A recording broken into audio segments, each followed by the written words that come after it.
কালকে তোমরা দুটো ব্লগ দেখেছো, গামলুর আর সন্দীপের। দেখো দুটো ব্লগের মধ্যেই একজনের বাবা হোমিওপ্যাথির মেডিসিন দিতে পারে, আরেকজন বাবা বাদাম বাদাম দাদা কাঁচা বাদাম, আমার কাছে নেই কো বুবু ভাজা বাদাম, আমার কাছে পাবে শুধু কাঁচা বাদাম। এই যে বাদাম, আমি কোনো কাজকেই ছোট বলছি না, মিলেমিশে করি কাজ, কোনো কাজে নাহি লাজ। আমি কম্পেয়ার করলাম সমকক্ষ বা সমান সমানের ব্যাপার।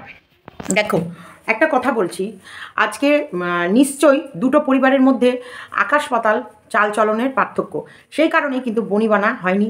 এই যে আমাদের গামলু যে পরিবেশে মানুষ হয়েছে, যেরকম ওদের বাড়িঘর এখন দেখছি আমরা, আগে তো দেখিনি, তা এখন দেখে বুঝতে পারছি যে এ কখনোই সন্দীপের পক্ষে সুইটেবল ছিল না।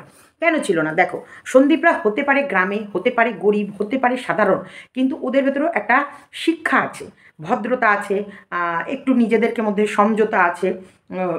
এত উচ্ছৃঙ্খল লাইফ ওরা কাটায় না। তোমরা বলো তো, আজকে এই যে যার ব্লগিং দেখে আমরা সবাই মিলে কথা বলছি, সেই ব্লগিংয়ে কতটা উচ্ছৃঙ্খলতা আছে? দেখো, কীর্তনে যাব, প্রসাদ খাবো, এটা তো ভালো। এখানে মানে প্রয়োজনে, কারণে অকারণে, এই যে প্রয়োজনের বেশিও হাসাটাকেও না বলা হয় পাগল। তুমি দেখবা এই যে পাগলিরা যারা রাস্তায় পাগল,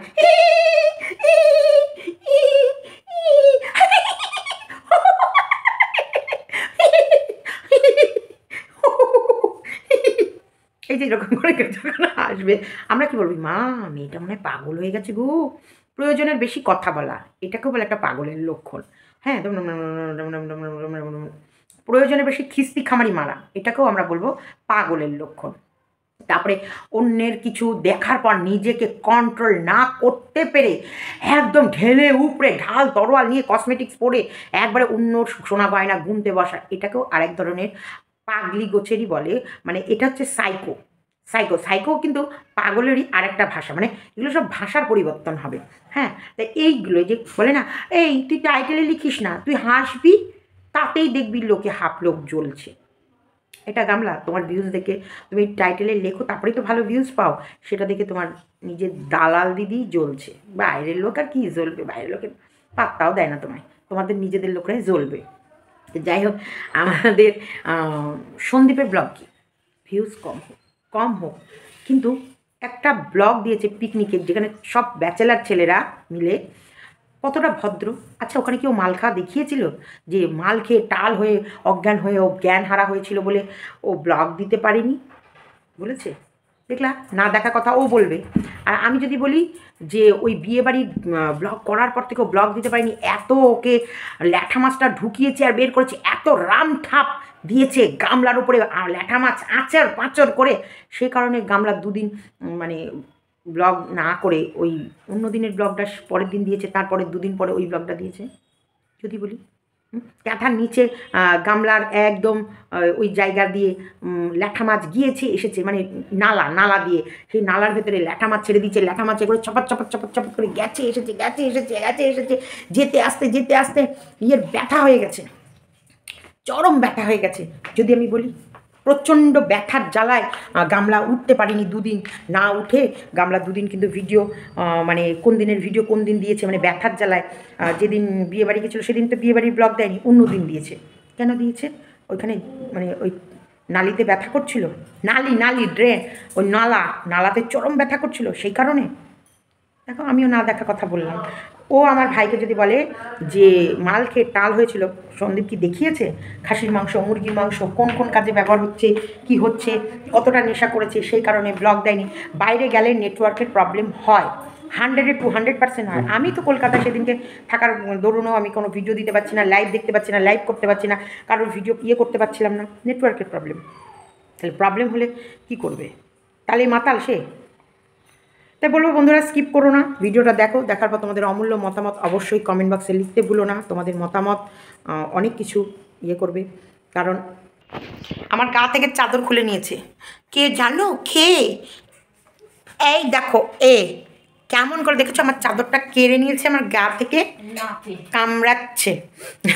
তাই তোমরা স্কিপ করো না, ভিডিওটা দেখো।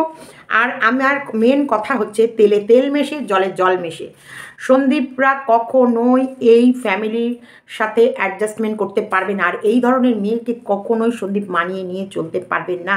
এরা উচ্ছৃঙ্খলতার আপার লেভেল ড্যাশ মেরে দিয়েছে। তো চলো দেখতে থাকো। ভুল বললে বকা দাও, আর আমি জানি আমি ভুল বললে তোমরা আমাকে ঠিকই শুধরে দেবে। এই তুই কেন রে ওকে জোকার বলিস? খুব বাজে মেয়ে তুই। আমি জোকার বলি? হ্যাঁ তুই জোকার কেন বলেছিস? বলেছি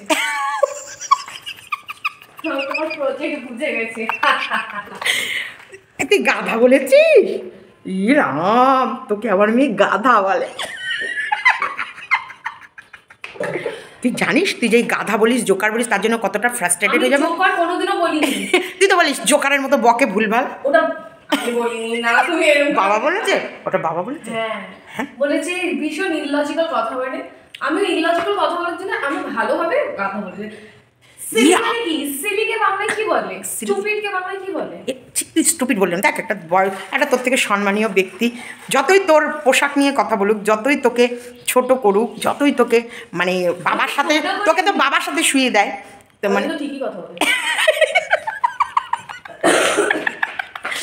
তোর অকাত আমাদের। তোকে কি করব জানিস? আমার ওই যে তুই কোথায় এইরমভাবে ঢুকবি, ওখানে ঢোকার পর আমি কী করে দুটো থাই ট্যাক কেরম করে আটকে এরম করে দাঁড়িয়ে পড়বো, এইরকম করে দাঁড়িয়ে পড়বো। তুই ওর ভেতরে শেষ নিঃশ্বাস ত্যাগ করে একদম নরকে গিয়ে তোকে ওই কড়াই গরম তেলের মধ্যে ফ্রাই, একদম ডিপ ডবল ফ্রাই, তারপরে কোটিং দিয়ে আরেকবার ফ্রাই করে কি করা হবে জানিস? যত নরপিচাসের দল আছে তাদের কাছে ছুঁড়ে ফেলে দেবে। তাদের তুই হবি ভোজন, মানে পেট ভরার আস্বাদন। তারা কী করবে বলতো? ওই ডেভিলরা যারা থাকে, যারা বলে না ওই নরকে পিচাস বা অনেক দল, তারা কী করবে? তারা ওই বিপিনবাবুর কারণ সুধা মেটাই জ্বালা মেটাই খোদাই কারণ সুধা নিয়ে খাবে, কারণ সুধা খাবে এইদিকে, আর এইদিকে তোর ঠ্যাং করে খাবে। ওফ, আর আমাদের মনে শান্তি।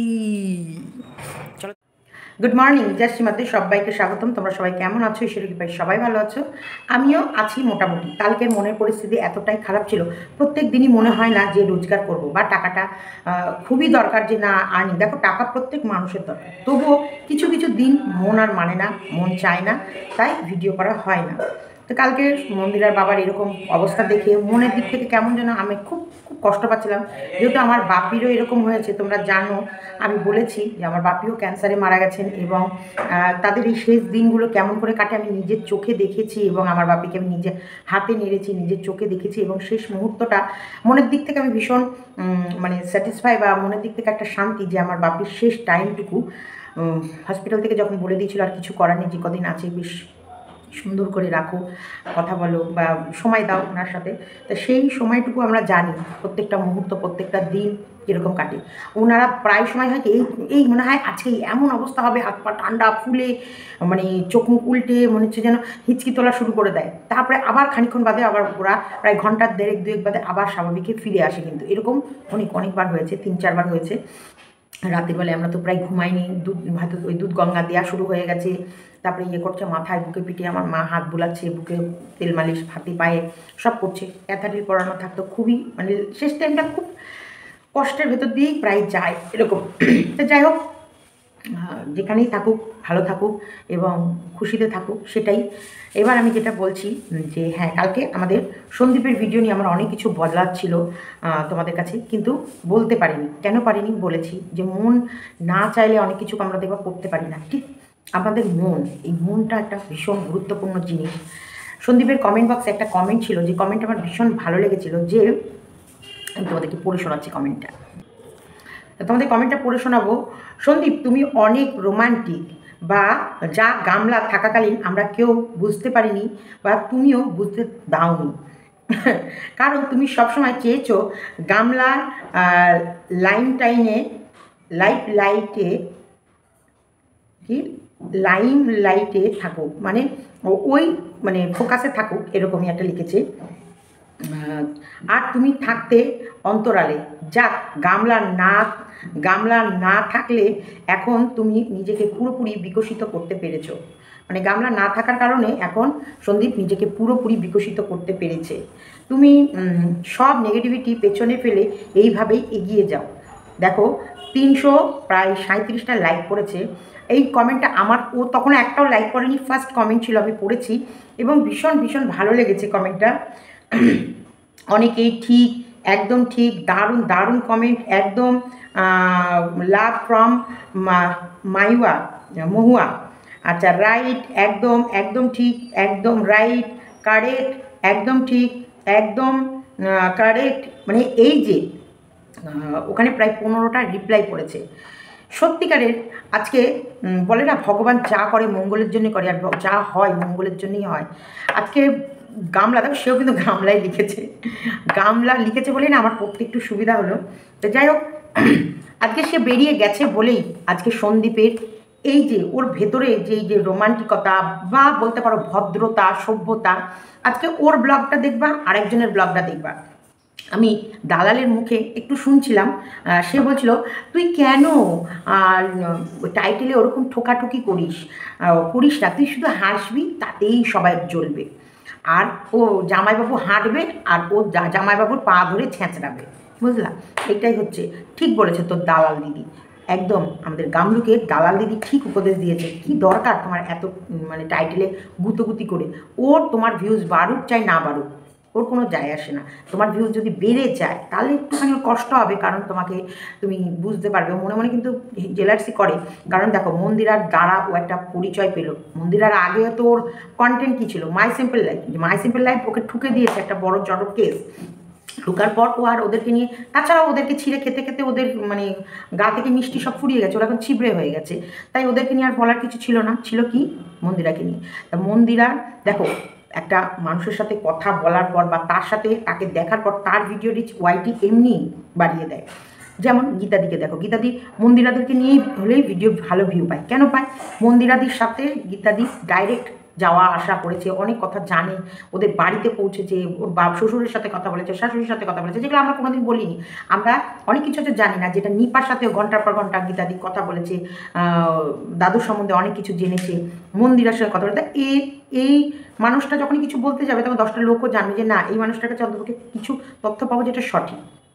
তেমনি এই যে গামলার সাথে এই যে যখন ও মন্দিরার কাছে ছুটে গেল আর মন্দিরাকে ওর কাঁদা দিল, আর ওই ফ্ল্যাটের মধ্যে মন্দিরাকে রাহুলের সাথে সহমিলন করতে সাহায্য করলো, করার পর এসে মন্দিরার সামনে যে ভালো ভালো কথা বললো, তুলোধনা যদিও খেয়েছে তবুও নেগেটিভ লোক পজিটিভ লোক দুটো ধরনের লোকই তো ওকে ভিউ দিল, প্রচুর ভিউ পেলো, একটা পরিচয় পেলো, ভালো হাই হাই করে ওর সাবস্ক্রাইব বাড়লো, ভালো ভিউ পেলো, ভালো রেভিনিউ ইনকাম করেছে। মন্দিরাকে নিয়ে আমরা সবাই ভিডিও করে মোটামুটি সবাই ভালোই ইনকাম করেছি, কিন্তু ও অনেকটাই করেছে। সেই যে করেছে তারপর কী করলো, তার বিষয়ে যে নোংরা কথা বলতে শুরু করলো। দেখো ওকে যখন একটা সময় ভালোবেসেছে, কাঁধ দিয়েছে, পাশে সাহারা হয়েছে, সেই মেয়েটা যখন সীতাহার বানালো, ওর কীরকম হিংস্রতা ওর চোখে মুখে ফুটে উঠলো। ও এরকমই, ও কারোর ভালো দেখলে ওর ভেতরটা জ্বলে উঠে, এরকম করে জ্বলে জ্বলে জ্বলে পড়ে উঠে। এত দেখেছো মানুষ এত ওর নামে নোংরা বলছে, এত মিথ্যা এত কথা বলছে, এত ওর নামে ওকে নোংরা করে দিলাম, ওকে নোংরা করতে সাহায্য করলাম, তারপরেও মানুষগুলো গিয়ে ওকে ভিউ দেয়, দিয়ে আবার সে হট নিতে সাহায্য করে। এটা ওর বুকের ভিতরে জোয়ালে। তেমনি গামলু তোমাকে বলছে, তুমি টাইটেলে যেই ঠোকাঠুকি করো তখনই কিন্তু তোমার ভিউজ বাড়ে, আর এই ভিউজ বাড়লেই ওটা তার জন্য বলছে তোমাকে টাইটেলে ঠোকাঠুকি করতে হবে।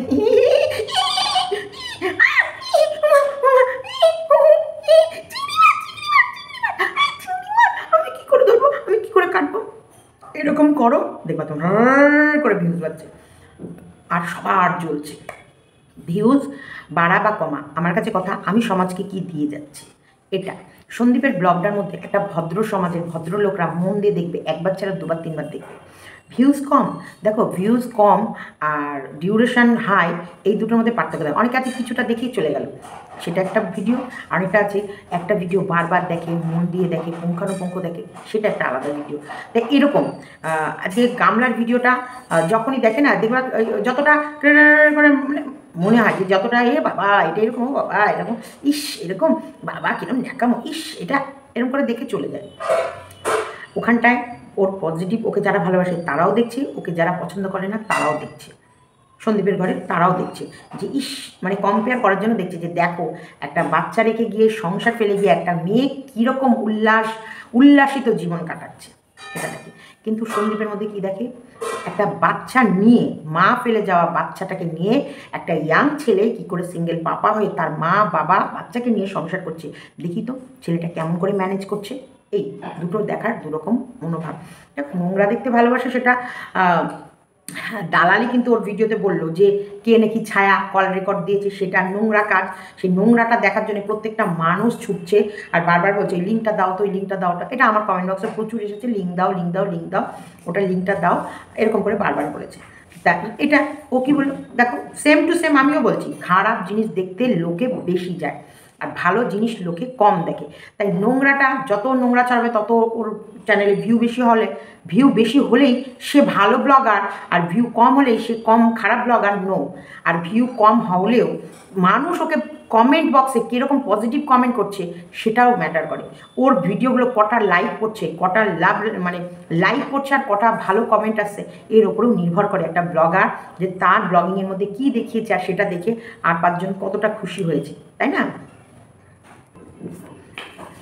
এইটাই বলতে চাইলাম যে ছায়ার ভিডিও ফোন চলে এসেছে বলে একটু মনটা অন্যমনস্ক। এই নোংরাটা দেখার জন্য মানুষ ছোটে, ভীষণ পরিমাণে ছোটে। কিন্তু সন্দীপের ভিডিওর ভেতরে নোংরা না, পজিটিভিটি। শুধু তোমরা যতক্ষণ দেখবে ওর ভেতরে নোংরা খোঁজার কোনো জায়গা নেই।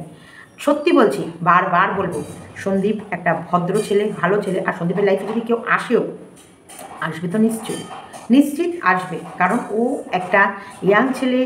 তারপরে ওরও ভবিষ্যতে কিছু চাওয়া আছে, পাওয়া আছে, ইচ্ছা আছে। যদি গামলুর অনেক ইচ্ছা থাকে এবং যে ইচ্ছাগুলো পূর্ণ হয়নি বলে সেই ইচ্ছাগুলো মেটানোর জন্য সে যদি সব কিছু ত্যাগ করে মনের ফুর্তি সহকারে এমন করে হেসে লাইফ কাটাতে পারে, তাহলে আমার সন্দীপ ভাইয়েরও অধিকার আছে, আলবাদ আছে, 100% আছে। এবং সেটার জন্য যত রকমের সহযোগিতা আছে আমি তো বুক ঠুকে स्वैग से करेंगे सबका स्वागत। তা আমি সোয়াগ সে সবসময় তাকে ওয়েলকাম করবো যে আমার ভাইয়ের লাইফে গোলাপ নিয়ে, লাল গোলাপ নিয়ে আমার ভাইকে প্রপোজ করবে তাকে, তবে বিছে গুছে নিয়ে। কারণ কিষাণুর লাইফটাকেও আমরা সিকিওর করব। সন্দীপের মা বাবা আমাদের কাকু কাকিমা তারও ভবিষ্যতের সব কিছু চিন্তা করে তারপর গিয়ে আমরা কোনো ডিসিশান নেব। তা সেটার দিকেই তাকাবো। তা সেই দিকে বলছি, ও নোংরামি নয়, ওর ব্লগের মধ্যে কোথাও নোংরামি নয়। এটা ঘুরতে গেছে কতগুলো বন্ধুর সাথে, সেটাও তোমরা দেখেছো, কৃষ্ণনগর চাষাপাড়া বুড়িমাতলা থেকেই ওদের গাড়িগুলো গেছে। সেটা কিন্তু ওখানেই আমাদের দোকান, চশমার দোকান, আমি দেখছিলাম বসে বসে। আমি কিন্তু শুভদাকে নিয়ে সত্যি বলছি, এতটাই ব্যস্ত যে হসপিটাল, বাড়ি বা ট্রিটমেন্ট, আগামী হয়তো খুব তাড়াতাড়ি ব্যাঙ্গালোরে যাব, সেই কারণে প্রচুর টেস্ট যেগুলো কলকাতায় করতে দেওয়া আছে, যেই রিপোর্টগুলো সব আমাকে আনতে হবে, কালেক্ট করতে হবে। হসপিটালে অনেক রিপোর্ট আছে যেগুলো আমাদের কালেক্ট করা হয়নি, সেগুলোকে করতে হবে। এইগুলোর জন্য আমি এতটাই ব্যস্ত, আমি এর মধ্যে কিষাণুকে এক ঝলক যে দেখতে যাব সেটাও পারিনি। কিষাণু কিন্তু আমাকে ফোন করে প্রতিদিনই ভয় দেখাচ্ছে, তুমি আসছো না, ও লেগে আছে, ও নাক করে আছে, ও মন খারাপ করে আছে, আমি কেন যাচ্ছি না। তা তবুও আমি যেতে পারছি না একটাই কারণে, যে হাত পা চারিদিক থেকে আমার বাধা। প্রথমত একটা রুগীকে নিয়ে ছোটাছুটির কারণে। তাই এটা কমপ্লিট 6 তারিখের মধ্যে আমাদের যাত্রা শুরু হয়ে যাবে। সেখানে ট্রিটমেন্ট করে এসে কতটা কি হবে না হবে সেটা আমি তোমাদেরকে অবশ্যই জানাবো। তাই সেই কারণে ওর ব্লগগুলো আমি দেখি মন দিয়ে। দেখলাম চাষাপাড়া থেকেই সবাইকে তুলে একসাথে বেশ টেন্ট করবে এবং অনেক কিছু সমস্ত সরঞ্জাম নিয়ে গিয়েছে। 2 রকম মাংস অবশ্যই সব ছেলে, এবং একটা স্পট যেটা ওরা চুজ করে গেছিলো, যে স্পটটা সেটাই পছন্দ হয়নি। তারপর ওরা আরও একটা স্পট গেছে, সেটাও অতটা ভালো লাগেনি। তারপর যে স্পটটা ওরা পছন্দ করেছে, অসাধারণ স্পট। এবং সন্দীপ যখন ঘুরে দেখো, সন্দীপ যে গ্রামের ছেলে, প্রথমত ওই যে সার্কেটের সাথে গেছে, ওর বন্ধু একটাই বোধ হয়, যতদূর আমার মনে হলো ওর বন্ধু, ওরা হচ্ছে বন্ধুর বন্ধু আমার মনে হয়। তাই সব একসাথে গেছে, খেয়েছে, উঠেছে, বসেছে। তবুও ও তো যেহেতু ব্লগার, সবাই কিন্তু ব্লগিংয়ে ক্যামেরায় আসতে চাইও না, আবার বক্স বাজছিল, সেই কারণে ও দূরে তোমাদেরকে কিছু প্রাকৃতিক দৃশ্য দেখানোর জন্য চলে যাচ্ছিল। অসাধারণ। আমি কিন্তু ভীষণ মন দিয়ে দেখেছি ওর ব্লগটা, ভীষণ মন দিয়ে। এবং ও ওই যে বারবার ওই ড্যাম, ওই যে জলটার কাছে যে আসছিল ওপর থেকে জলগুলো যে দেখাচ্ছিল, তারপরে নিচ থেকে ওই যে জলের কাছে যখন পরিষ্কার স্বচ্ছ জল, সত্যি বলছি অসাধারণ লাগছিল। আমার তো ভীষণ ভালো লাগছিলো, যেন মনে হচ্ছে কি চোখে কিছু শান্তি, যে শান্তি বলে না, এখানটায় কোনো নেগেটিভ নয়, কোনো নেগেটিভিটি নয়, এখানটায় কোথাও নেই যেই কোথা থেকে কোন কোনা থেকে একটা মেয়ে এলো, এই সন্দীপের সাথে কি কোনো মেয়ে গেছে নাকি, এই সন্দীপ কোনো মেয়ের হাত ধরে ঘুরছে নাকি, এই অতগুলো ছেলের মধ্যে কোন কে কী খাচ্ছে না খাচ্ছে, কোনো না। সন্দীপ যেগুলো দেখিয়েছে ব্লগিংয়ের মধ্যে, সত্যি বলছি পজিটিভ এনার্জি আমি তো পেয়েছি। তোমরা কতটা পেয়েছো কমেন্ট বক্সে অবশ্যই লিখে জানাবে। এবং সন্দীপ যে কথা বলতে পারা, সন্দীপের পোশাক, সন্দীপের বডি ল্যাঙ্গুয়েজ, সন্দীপ যে স্মার্টনেস, যেটা নিজেকে এতদিন থাকতো কি গ্রামের একটা বোকাশোকা ছেলে হয়ে সেই জায়গায় ও নিজেকে ধীরে ধীরে বিকশিত করছে তোমাদের সামনে না, তোমাদের পেছনে একরকম থাকছে, তোমাদের সামনে এলেই ন্যাকা বোকা হয়ে যাচ্ছে না। ও যেমন ক্যামেরার অফ ক্যামেরাও যেমন, অন ক্যামেরাও ও তেমন সুন্দরভাবে তোমাদেরকে নিজেকে প্রেজেন্ট করছে। এটা সত্যি ভালো লাগে, খুব ভালো লেগেছে আমার ব্লগটা, যে একটা ব্যাচেলার ছেলেদের সাথে গিয়ে সে টাইম কাটানো, এবং টাইম কাটানোর পর সেটা থেকে পিকনিক করে আসা, এবং ওখানে গিয়েও ছেলেকে ফোন করা, মাকে ফোন করা, মিস করা। কারণ সন্দীপ কোথাও না কোথাও ওদেরকে মিস করছিল। হ্যাঁ, যে ওরা থাকলে কিষাণুর পিছনে যে ছোটা, সন্দীপের এই যে কিষাণুর পেছনে পেছনে ক্যামেরা নিয়ে ছোটা বা ও দুষ্টুমিগুলো, এগুলো একটা অভ্যাসে পরিণত হয়ে যায়। তো এইগুলোকেও মিস করছিল, এগুলো কোথাও না কোথাও মিস করছিল, ভাবছিল যে ছেলেকে ফোন করে এটা নিয়ে আসবা, এই গাড়ি নিয়ে আসবা, ওটা নিয়ে আসবা, আমি তোমার সঙ্গে এখন কথা বলবো না। আর কিষাণু কিন্তু ফোনে কথা বলতে চায় না, না কিষাণু ফোনে কথা বলার অভ্যাসটা একদম নেই। যে অন্য কেউ ফোন করলে আমার সঙ্গে বলে খুব বেশি হলে 4-5 মিনিট, মানে 4-5 মিনিটও না, মানে 4-5টা বোধহয় কথা, 4-5টা কথা বলতে যতক্ষণ সময় লাগে, যে তুমি কখন আসবে, তুমি আসতো না কেন, তুমি আমার জন্য হ্যাপি বার্থডে নিয়ে আতো, তুমি আমার জন্য এই গাড়িটা কিনে আনো, তুমি কখন আসবা, তুমি আতো, তুমি না আসলে আমি নাক করে আছি, ব্যাস এই কটা কথা বলতে যতক্ষণ সময় লাগে, তারপরে ফোনটা ঠাম্মার হাতে দিয়ে দেবে।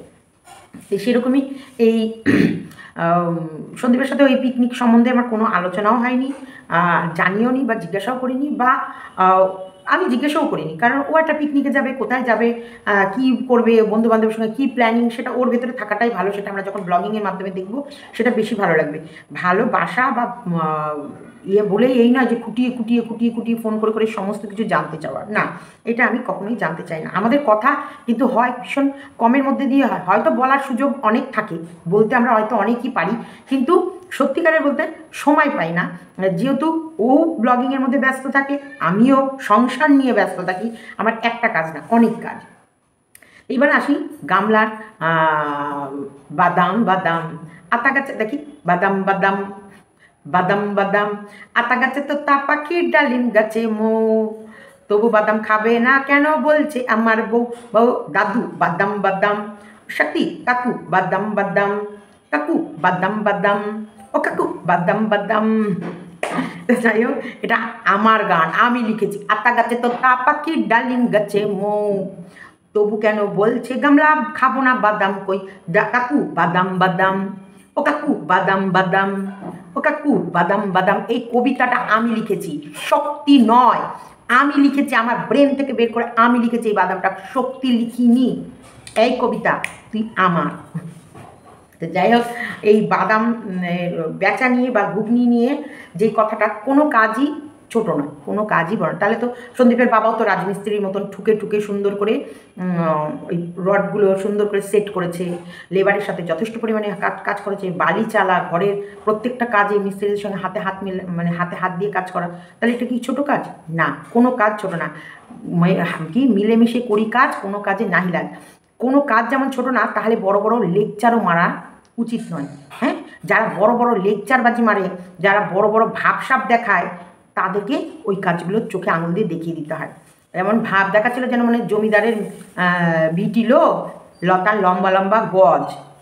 সেই দেখে তো পরে বুঝলাম, আমরা দূর থেকে কিন্তু অনেক ভেবেছি, অনেক রকম ভেবেছি যে না ভালো, হ্যান ত্যান এই সেই, পয়সালা ঘর, হ্যান ত্যান। উমা কিন্তু পরে দেখি ফ্যামিলিতে কী কী বিলং করে সেটা আমি বলে দিলাম, গুনে দিলাম। কিন্তু প্রত্যেকটা কাজই কিন্তু সম্মানের, কোনো কাজ, রিক্সাওয়ালারও একটা সম্মান আছে, টোটোওয়ালারও সম্মান আছে, যে জেসিপি চালায় তারও সম্মান আছে, যে ওই শ্যামলী বাস চালায় তারও সম্মান আছে, প্রত্যেকটা মানুষের সম্মান আছে। কিন্তু আরেকটা মানুষকে যখন ছোট করে কথা বলে না, তখন তার সম্মানটা কোন লেভেলে আছে দেখিয়ে দিতে হয়। একটা ড্রাইভারের সম্মান দেখো, সে একটা মানে আমাদের বলি না জজ, তাকে কিন্তু বয়ে নিয়ে আসে, তাকে বয়ে দিয়ে আসে। এই যে তারও কিন্তু বিশাল বড় রেসপেক্ট যে তার গাড়িতে একটা সম্মানীয় ব্যক্তি বসছে। আজকে মুখ্যমন্ত্রী বলো, প্রধানমন্ত্রী বলো, তাকে যে ড্রাইভার নিয়ে যায় আর নিয়ে আসে, তারও একটা বড় সম্মান, কারণ তার গাড়িতে একটা সম্মানীয় ব্যক্তি উঠছে নামছে। এবং ওই সব মানে আমাদের প্রধানমন্ত্রী বলো, মুখ্যমন্ত্রী বলো, বা আমাদের তোমার হচ্ছে জজই বলো, ব্যারিস্টার বলো, তারাও কিন্তু ওই ড্রাইভারটাকে ড্রাইভার দাদা বা তার নাম ধরে বা তাকে সম্মান দিয়েই কথা বলছে, কখনোই তাকে অসম্মান করছে না। তাই এটা আমরা কি বলি, ম্যান টু ম্যান ভ্যারি করে। এবং পরিবেশ, তাদেরও কথাবার্তা, তাদেরও শিক্ষা দীক্ষার, তাদেরও মানে আরেকজনকে কিছু বলার আগে 10 জন ভাবা। আজকে এই ড্রাইভারটা কোন মানুষ আছে গো, তার জামাইকে ঘোড়া তুলে মারতে যায়? তাহলে কীরকম ছোটো লোক পরিবার থেকে এরা উঠে এসেছে, সেটার জন্য বললাম। এরা যে বড় বড় লেকচার মারে, আজকে যেই জায়গায় দাঁড়িয়ে আছে, যেই পজিশনে দাঁড়িয়ে আছে, এটা সম্পূর্ণরূপে সন্দীপের জন্যে। আজকে সন্দীপ না বিয়ে করতো, না তার এত বেদরামি আসতো, না তার এত দেমাক আসতো, পড়ে থাকতিস তো কোথায় না কোথায়। আজকে আমি এই কথাটা বারবার বলি, আজকে যদি সুব্রত মজুমদার আমাকে বিয়ে না করতো, তাহলে হয়তো কোথায় থেকে কোথায় আমি ভেসে যেতাম, তাই না? তাই এই যে এই জায়গাটা সম্মান অবশ্যই দেওয়া উচিত, যে আমাকে সে একটা স্বীকৃতি দিয়েছে, একটা সমাজে একটা আমাকে সমাজে মাথা তুলে দাঁড়াবার একটা মান আর নাম, এই যে নাম মজুমদার টাইটেল, এই যে নামটা আমায় দিয়েছে, যে কারণে কিন্তু তোমাদের কাছে আমি অতি সহজে ভালো মানুষ হয়ে প্রেজেন্ট হতে পেরেছি। আজকে সেই পরিচয়টা কে দিয়েছে? গামলাকে কে দিয়েছে? আজকে গামলার কথা যে তোমরা শুনছো, গামলার কথা ভাবছো, দেখছো, মনে ইয়ে করছো, কে দিয়েছে? আজকে এই যে মানে সন্দীপ যদি না থাকতো, সন্দীপ যদি আজকে শীতের ওই একটু সিঁদুরে সব কিছু বদলে গেল, কত না ভাগ্য আমার, এটা যদি সন্দীপ না করতো, তাহলে আজকে পচর পচর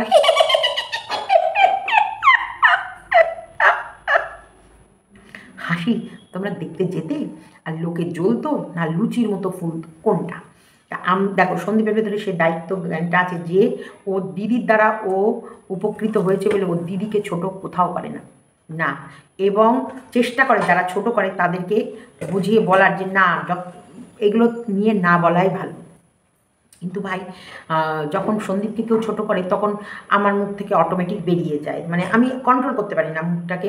কারণ সন্দীপকে যদি কেউ এইসব বিষয়গুলো ছোটো করে, তখন তো অন্যদিকে দেখছি সেও এইসব বিষয়গুলো করছে, তখন বলে দিতে হয় যে এই বিষয়গুলো তোমরা কেন করছো, এটা কেন বলছো, এটা এই করছো, এরকম।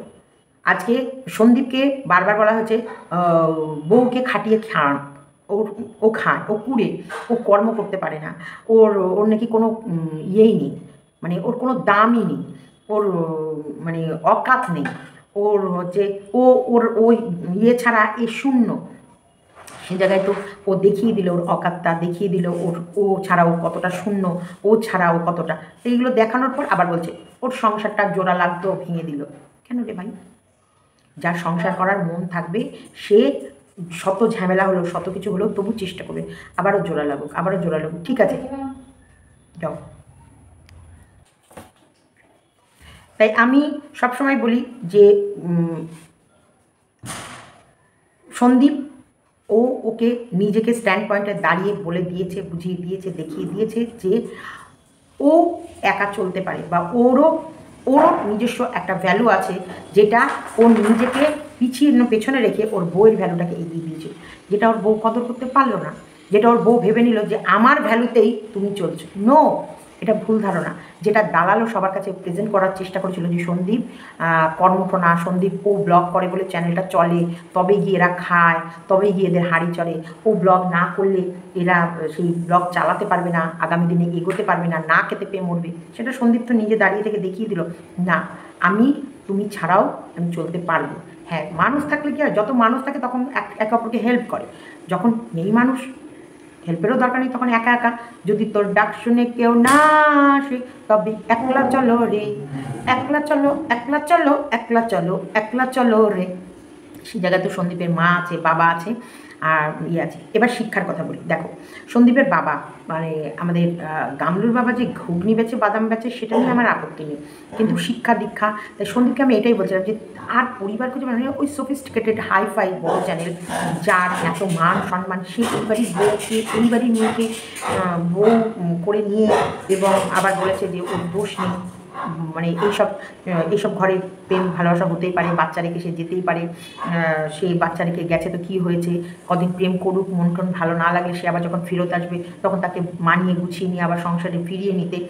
তো এই যে বিষয়গুলো যে বলেছে সেটা নিয়েই আমি কিছু বক্তব্য রেখেছিলাম, যে ওই সোফিস্টিকেশন যে আমাকে থার্ড ক্লাস বলেছে, সে তো ফার্স্ট ক্লাসে থাকে, আমাকে থার্ড ক্লাস বলেছে, সে কী করে এইসব পরিবারের মানুষদেরকে নিয়ে নিজেকে আবার লেকচারবাজি মারে, আমি সেটা বলেছি। কখনো আমি বলিনি যে এই কাজগুলো ছোট। দেখো, যে যেরকম মানুষ তার সাথে সেরকম পরিবারের মানুষদেরই মানায়। কাজের লোকের মেয়ের সাথে আমি বলছি যে যার বাবা রিক্সা চালায়, মা লোকের বাড়ি কাজ করে, সেই বাড়ির মেয়ে কি বিয়ে হবে না? সেই বাড়ির মেয়ের বিয়েও ঠিক ওই কাজের লোক, তার মা লোকের বাড়ি কাজ করে, তার বাবা রিক্সা চালায়, সেই বাড়ি বিয়ে হলে কী হলে সমানের সমান, বলে তেলে তেল মিশে জলে জল মিশে, এইরকম। তা এই যে কাজের বাড়ির থেকে যে মেয়ে এখন সুন্দরী বলে সে চলে গেল বড়লোক বাড়িতে, তখন সে বলবে কি, এই আমি আর মা লোকের বাড়ি কাজ করো তো কী হয়েছে, আমি জনসন বেবি ক্রিম ছাড়া মাখি না, আমার বাবা রিক্সা চালাতে পারে, কিন্তু আমি ঘুম থেকে উঠে বনবিডার ছাড়া কিছু না খেয়ে, মানে বনবিডার ছাড়া কিচ্ছু খাই না, মানে এরকম ব্যাপারটা হয়ে গেছে। বলবি, শোনো, আমার মা লোকের বাড়ি বাসন মাজতে পারে, কিন্তু আমি ব্র্যান্ডেড পোশাক পরি সবসময় শপিং মলে গিয়ে, বুঝেছো? তুমি ফুটপাথ থেকে আমার জন্য ড্রেস কিনে দেবা, সেটা আমি পরি না। আমার বাবা রিক্সা চালাতে পারে, কিন্তু আমার বাবা হয়তো 100 টাকা দিয়ে ওই বড় হরলিক্স কিনে আনতে পারেনি, কিন্তু 10 টাকা দিয়ে প্রতিদিন 1 পাতা করে হরলিক্স এনেছে, যেটা গুলে গুলে আমরা খাই, মাঝে মাঝে চেতেও খাই, বুঝেছো? এইরকম করে বল। সেই হিসেবে আমি বলেছি যে ক্লাস অবশ্যই মেনটেন করা উচিত। দেখবা যে যেমন, তাকে সেরকম পরিবারে গেলে কী হয়, একটা সামঞ্জস্য বজায় রাখতে পারে, কারণ এও দেখে এসেছে, ও বাপের বাড়িতেও যে খাবার পেয়েছে, শ্বশুরবাড়িতে এসেও সেরকমই খাবার দাবার পেলে অ্যাডজাস্টমেন্টটা হয়ে যায়। কিন্তু এইখানে সেই বাবা রিক্সা চালিয়ে এনে মা লোকের বাড়ি থেকে কাজ করা এনে আসার পর ওই যে মা সব বাড়ি থেকে কালেক্ট করে খাবারগুলো আনা, বা বাবা দিনের শেষে চালিয়ে যেটুকু রোজগার হলো তারপরে মাছ টাছ নিয়ে যেগুলো আসবে তারপরে কেটে বেছে রান্না হয়ে সেটা খাওয়া, সেই বাড়ির মেয়ের একটা অভ্যাস হয়ে যায়। তো তাকেই দেখছি ইলিশ মাছের পেটি দিয়ে কাঁসার বাটিতে ডাল, মুচমুচে আলু ভাজা, এইসব যখন দেবে না, তখন দেখবে সে আর বেশি দিন প্রথম তো ভাববে আমি তো স্বর্গে এসেছি, তারপরে ধীরে ধীরে সেই স্বর্গের উনি সাম্রাজ্ঞী হয়ে বলবে, এই হাঁটা সাবান কি ঘাটা, আমি বাপের জন্মে এরকম খাইনি, তোরা কালকের ইলিশ মাছটা আজকে ভেজে দিলি কেন? এখনই বাজারে যা, ইলিশ মাছ কেটে সেই পেটি নিয়ে এসে ভেজে গরম গরম দে। এইরকম আমি বোঝাতে পারলাম কি না? অনেকে তো আমাকে লিখেছো যে লোকে বলে নাকি সীমা বুঝিয়ে কথা বলতে পারে না, তা আমি বোঝাতে পারলাম কি না তোমরা কমেন্ট বক্সে লিখো।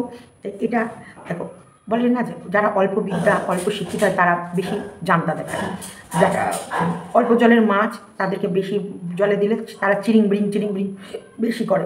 এইগুলো আমরা প্রবাদ বাক্য শুনে এসেছি।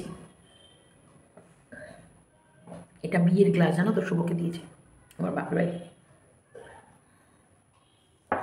তা এইরকম ব্যাপারটা চিরিং বিরিং করে, তো সেই রকমই ব্যাপারটা যে মানুষের কথা, এটা মানুষের কথা, যে মানুষ কতটা হচ্ছে এই প্রবাদ বাক্যগুলো সত্যি করেছে। তবে দেখেছি প্রবাদ বাক্যের সাথে মানুষের লাইফ লাইনে জীবন যাত্রা 100 to 100% মিল আছে। যারা বেশি নোংরামি করে তারাই বলে তুলসী তলায় দিয়ে বাতি, ওই দালাল বলে নাকি সে মহা সতী। উনি কি আমার ওই চানার ভেতরে নাকি এইরকম করে ঢুকে সব কাঁচিয়ে নিয়ে আসবে। তোকে কী করবো বলতে, আমি ওখানে ঢুকিয়ে নিয়ে আমি পা দুটো আটকে দেবো, আর তোকে বেরোতে দেবো না। ওখানে তুই দম বন্ধ, দম ফাটাস হয়ে যাবি, তুই বেরোবে কী করে? আমি যদি আমার পা থাই দুটো তুই ধর এরকম করে ঢুকে গেলি, ঢোকার পর আমি থাই দুটো এরকম করে আটকে দিলাম, তুই বেরোবি কোন দিক দিয়ে? তোকে বেরোনোর জায়গা দেবো না। তুই 2 মিনিটের মধ্যে ওখানে হ্যাঁ হয়ে যাবে, বুঝেছিস? তো চলো ভিডিওটা এতটুকুই রাখলাম। ভালো লাগলে লাইক কমেন্ট শেয়ার এবং চ্যানেলটিকে সাবস্ক্রাইব করে নিও। ভুল বললে অবশ্যই বলো, আমার কাছে কোনো কাজই ছোটো না। ও সন্দীপের বাবার একটা কথা বলবো বলে বলছিলাম, আজকে সন্দীপের বাবা তো ফোন করে জিজ্ঞেস করে শুভ কেমন আছে না আছে, এইসব কথোপকথনগুলো বলে। তা উনি যে কতটা ইন্টেলিজেন্ট বা উনি যে কতটা সত্যি ওনার ভেতরে কতটা জ্ঞান আছে সেটাও আমি তোমাদেরকে কিছুটা বলি। আমাকে বলছে আসল ব্যাপার ওনাকে তুমি তাড়াতাড়ি ব্যাঙ্গালোরে নিয়ে যাও। উনি ট্রিটমেন্টের ব্যাপারে কি বললো, বলছে ওখানটায় কি করে ওরা মেডিসিনের মাধ্যমে তখন ওই মানে শ্বাসনালী যেটা দিয়ে অক্সিজেন যায় আসে সেগুলোকে ফুলিয়ে দেয়, মানে নালীগুলোকে ক্লিয়ার করে দেয় এবং ওটা তখন দ্রুত উনি অক্সিজেন নিতে পারে এবং ছাড়তে পারে।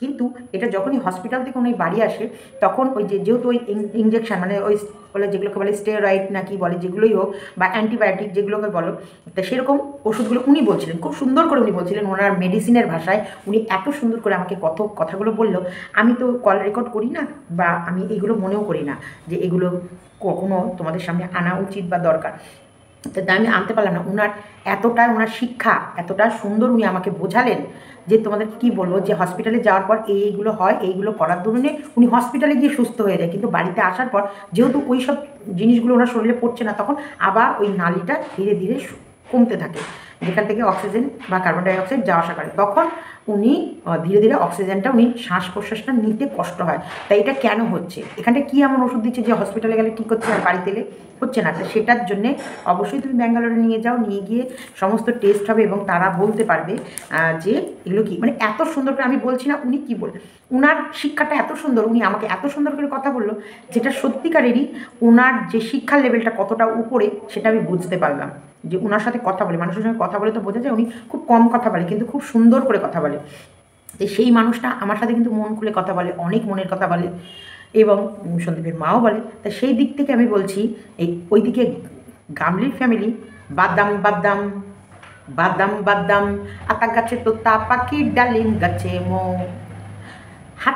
হাতের বেলা পায়ের তোরা হাতের বেলা থাকে যদি সিটি গলছেন নিয়ে যাবেন আর সামান সামান বাদাম পাবেন, বাদাম বাদাম দাদা কাঁচা বাদাম আমার কাছে নেই কো বুবু ভাজা বাদাম, আমার কাছে পাবে শুধু কাঁচা বাদাম দাম দাম।